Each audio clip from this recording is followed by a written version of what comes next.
75% of bike commuter collisions happen in one specific place, and it's probably not where you think. If you're terrified of riding in traffic, I totally get it. But data shows a massive 75% of cyclist collisions happen at intersections, not getting rear-ended. Your best defense isn't just a neon vest, it's predictability. Ride straight and signal clearly. Before you even pedal, the best way to survive traffic is to avoid it. NACTO data shows protected bike lanes reduce injuries by 75% compared to painted lines. A route that's a mile longer, but uses protected lanes, is always the better choice. Here's the friction point most beginners hate: lane positioning. If a lane is less than 14 feet wide, it's legally too narrow to share. Don't hug the curbs, take the full lane. It feels unnatural, but it forces cars to pass safely. Next is the door zone. You must stay 3 to 4 feet away from parked cars. Hitting a door opening at 20 miles per hour is catastrophic. Keep scanning for movement inside parked vehicles. And the absolute golden rule: never ride beside trucks or buses. Stay behind or ahead,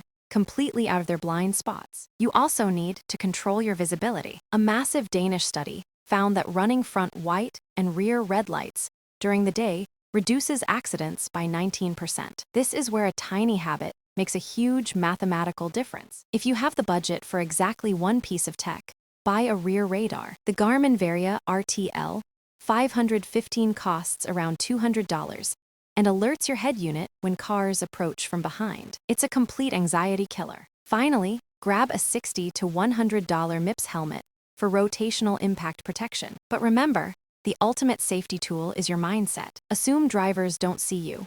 Make eye contact at intersections and ride defensively. Stay safe and enjoy the ride.